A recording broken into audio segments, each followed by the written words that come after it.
Je suis très heureux d'avoir retrouvé mes deux débatteurs du dimanche. William T, bonjour à vous. Bonjour, bonne année. Et bonne année à vous, mon cher William. Je rappelle que vous êtes le fondateur du think tank Le Millénaire, classé à droite, plutôt proche des Républicains. Nous sommes également avec Nicolas Corato. Bonjour à vous. Bonjour, très bonne année. Très bonne année également à vous, fondateur du think tank Place de la République, plutôt classé à gauche, proche du nouveau Front Populaire, ou du moins ce qu'il en reste aujourd'hui. Alors si je me souviens bien, quelques semaines avant la nouvelle année, je vous ai quitté, Nicolas Corato, de manière très virulente dans l'opposition, alors que William T était plutôt dans ses petits souliers avec un Michel Barnier à Matignon. Est-ce que la situation se serait pas inversée ? Nicolas Corato, est-ce que vous ne vous apprêteriez pas à soutenir le nouveau gouvernement Bayrou ? Moi, je soutiens personne. Je reste sur une ligne qui est très claire. C'est que, jusqu'à preuve du contraire, le gouvernement de M. Bayrou n'est pas conforme au vote qu'ont exprimé les Français au soir du second tour des élections législatives de juillet. Sa censure. Et je ne vois pas en quoi M. Bayrou correspondrait à ce qu'ont voulu dire, ont voulu exprimer les électeurs en juillet 2024. Donc la situation institutionnelle n'a pas changé. Ce qui change, c'est la tectonique des plaques qui, d'après ce que je comprends, est peut-être un peu plus favorable à la gauche, et encore vraiment, faut mettre des grands guillemets, qu'à la droite depuis quelques semaines. Mais encore faut-il voir jusqu'où tout cela va nous mener. En tout cas, il faut quand même le dire franchement à vos auditeurs, la situation institutionnelle n'a pas changé d'un iota. La France est toujours fracturée en 3 blocs, l'Assemblée nationale n'a pas de majorité absolue ni relative, et le mouvement qui est arrivé en tête des élections législatives n'est toujours pas au gouvernement. Oui, pour le coup, à supposer que ce mouvement d'ailleurs existe toujours, parce que quand on entend parler les représentants socialistes, écologistes et insoumis, force est de constater qu'il y a les insoumis d'un côté et les autres de l'autre. William T, c'était nos confrères de Marianne qui le révélaient ou qui le confirmaient d'après les proches de François Bayrou. Il serait prêt à avancer vers un report de l'âge légal de départ en retraite à 63 ans. L'homme de droite que vous êtes ne doit pas trouver ça très bon comme nouvelle. Écoutez, je vais essayer d'être nuancé pour cette année 2025. Alors, le premier point, c'est que politiquement à court terme, la question qui se pose pour Bayrou, c'est est-ce que ça lui coûte plus cher de suspendre la réforme des retraites plutôt que qu'on tombe dans une instabilité gouvernementale avec différents gouvernements qui se tombent. Lorsque vous faites un calcul qui est très simple, c'est que la suspension de la réforme des retraites coûterait entre 2,5 et 5 milliards d'euros pour les finances publiques. Or, combien coûterait une instabilité gouvernementale avec des gouvernements qui tombent, avec des projets qui sont abandonnés, des investissements qui sont reportés, et surtout avec une menace sur les intérêts français, avec une augmentation du charge de la dette.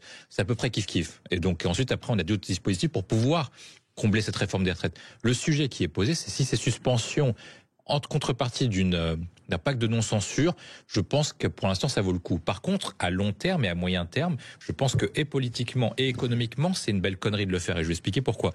Parce qu'en fait, politiquement, ce que va dire François Bayrou en pacte, c'est de dire on attend 6 mois, le temps que Macron puisse dissoudre de nouveau, et ensuite après on rediscutera de la réforme des retraites lorsque Macron pourra dissoudre. On rappelle qu'il avait dit qu'il ne voulait pas redissoudre. Il voulait pas, oui, mais voilà, il avait dit qu'il ne dissoudrait pas lors du moment des élections européennes, parce qu'il a dit que les élections européennes ne comptaient pas.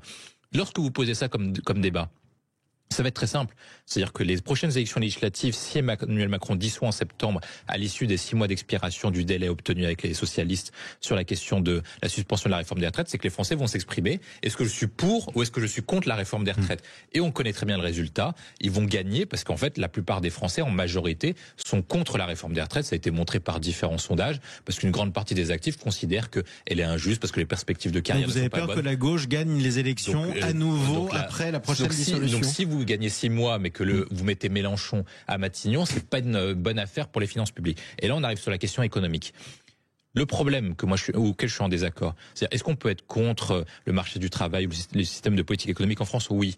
Par contre, moi, ce qui me surprend de la part des gens de gauche comme Nicolas, c'est qu'ils soient contre la réforme des retraites. Si vous êtes contre la réforme des retraites aujourd'hui, c'est-à-dire que vous considérez en fait qu'il faut faire payer le poids du système de retraite par répartition sur ceux qui travaillent. Alors, lorsque vous êtes de gauche, lorsque vous avez été, lorsque vous soutenez des syndicats comme la Confédération Générale du Travail, comment vous pouvez à ce point-là assommer et matraquer les travailleurs, parce qu'en fait, ça veut dire que vous aurez toujours un déficit du système de retraite qui compte pour, je le rappelle, 50% du déficit français depuis 2017.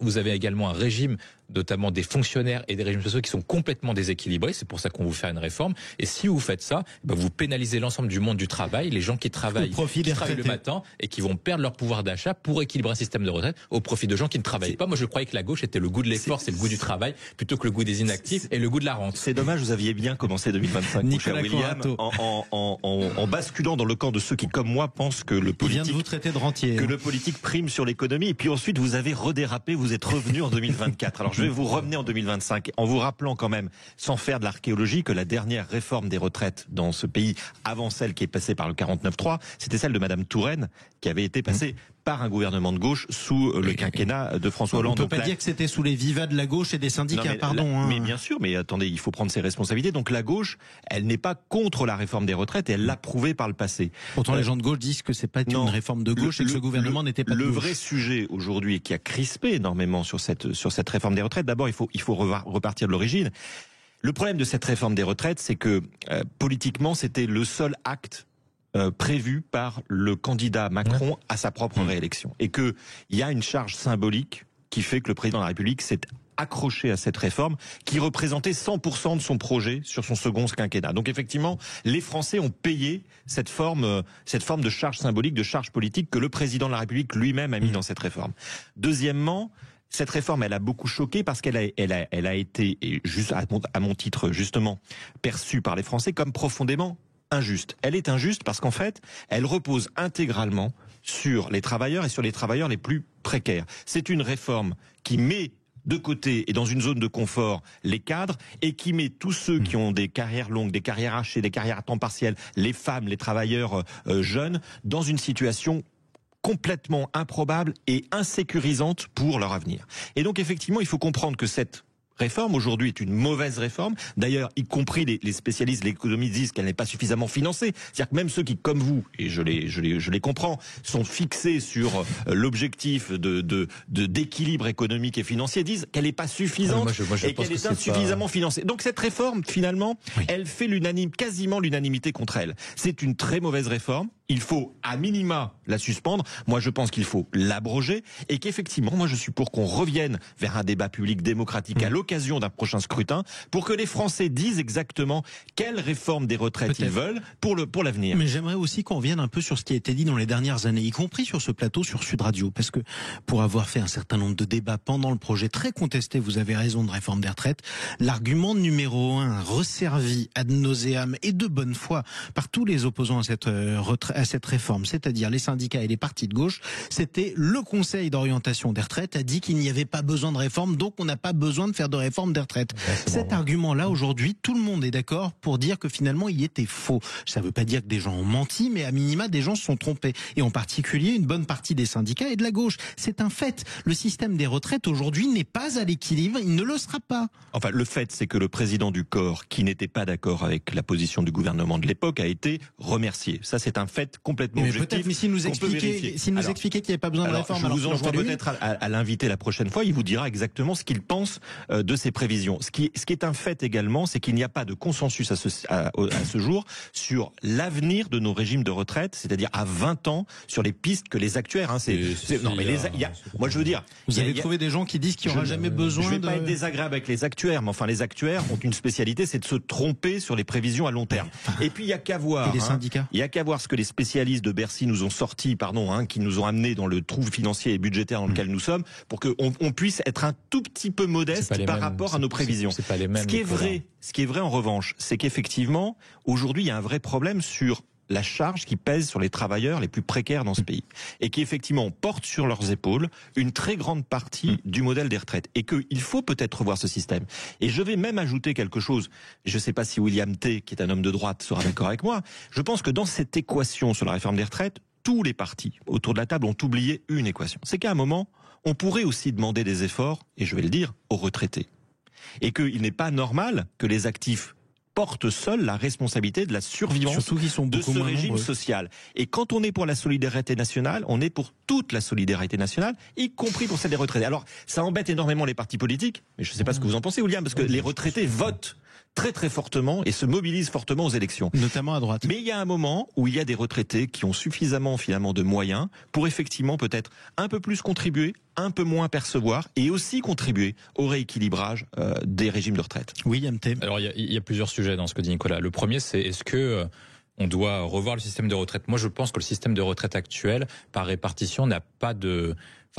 Et théoriquement est un des meilleurs modèles, mais qu'en fait en termes de réalité c'est pas le bon modèle qu'il faut faire. C'est-à-dire qu'avec la nouvelle évolution du marché du travail, avec le fait qu'on ait de moins en moins d'actifs, qu'il y ait de plus en plus la de retraités, avec que les carrières sont pas les mêmes qu'il y a lorsqu'on l'a mis en place lors de l'après-seconde guerre mondiale. En fait, le monde n'est plus du tout le même. Donc, en fait, le système de retraite par répartition n'est plus le plus adapté. Je pense qu'il faut avancer une retraite par capitalisation, tout simplement parce que c'est le meilleur modèle pour assurer la survie du système de retraite. En 2 mots, la définition de ce terme qu'on a tous entendu. La retraite par capitalisation, ça veut dire qu'au lieu de financer les retraites actuelles, au lieu de cotiser pour les retraités actuels, en fait, vous payez les retraites actuelles, vous payez pour votre propre retraite en cotisant à un fonds qu'on pourrait appeler souverain, et notamment, ça permettrait de dégager des marges de manœuvre pour financer l'économie française. Placé en bourse ou en autre chose, et qui permet d'avoir un taux de rendement qui est beaucoup plus important.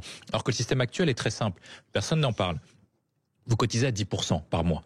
C'est-à-dire qu'en un an, vous cotisez à peu près un mois de retraite, à peu près l'équivalent de un mois de retraite. Vous travaillez 42 ans. Vous travaillez, donc du coup, vous cotisez pour 42 mois de retraite. Et vous voyez très bien que vous partez pas 42 mois à la retraite, vous partez beaucoup plus à la retraite. Donc le système actuel n'a pas de sens. Moi, je pense que le meilleur système théorique, ce serait capitalisation pour soutenir notre économie, et en plus, vous complétez ça pour des carrières individuelles, et je pense qu'il faut aller plutôt vers le système à points. Ensuite, après, sur la question de la répartition des efforts, je suis d'accord avec Nicolas, je pense qu'il faut faire en sorte que, comme le système de retraite actuel est très élevé, et qui représente à peu près 15 points du PIB, vous pouvez pas mettre 15 points du PIB sur des inactifs, il faut l'équilibrer pour que l'effort porte sur le plus de gens possible, et non pas uniquement sur les actifs, et donc ce serait une sorte de CSG, en fait, qui ferait en sorte que tout le monde contribuerait de la même façon. Ensuite, après, il y a un point que vous évoquez pas, Nicolas.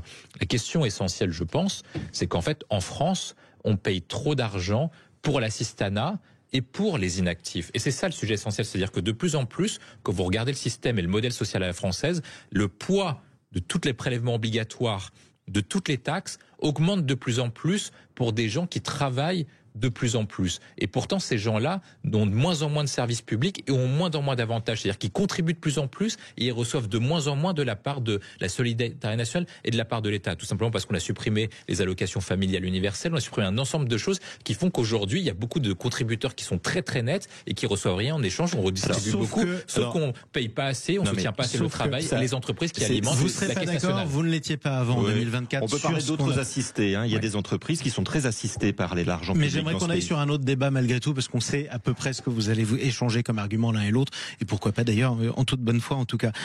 Mardi prochain, François Bayrou fera son discours de politique générale devant l'Assemblée nationale. Alors j'ai une question toute simple pour chacun d'entre vous. Qu'est-ce que vous attendez de ce discours, William T? Moi, je pense que... Allez, on va essayer d'avancer, d'être constructif en 2025 et d'être très honnête. Je pense qu'il n'y a pas grand-chose à attendre. Ça va être un discours qui va être scruté, qui va être à destination des parlementaires, mais qui ne sera pas à destination des Français.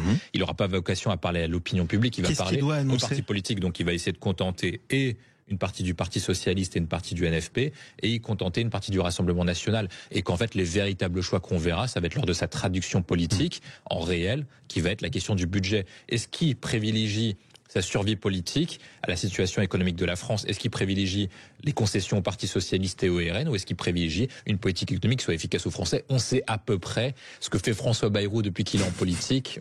Donc je pense qu'il n'y aura pas de surprise. Sachant que sa carrière a été marquée par une forte longévité politique. Ça, c'est vrai qu'il faut le reconnaître. Nicolas Corato? Moi, je suis un peu d'accord. Je pense que ça va être très boutique, très éloigné finalement des préoccupations des Français qui le justifie dans les études d'opinion par une forme d'indifférence par rapport à tout ce que nous parlons ce matin. Je pense que ça va être très centré, très politicien. Après, François Bayrou est un homme politique et donc il fera prévaloir la chose politique sur l'économique. Et ce n'est pas pour vous déplaire, vous, l'homme de gauche que vous êtes. Merci Nicolas Corato. Je rappelle que vous êtes le président du think tank Place de la République. Merci à vous, William T, président du think tank Le Millénaire. On a presque réussi à vous mettre d'accord en 2025. Vous voyez, c'est encore l'esprit de Noël qui perdure.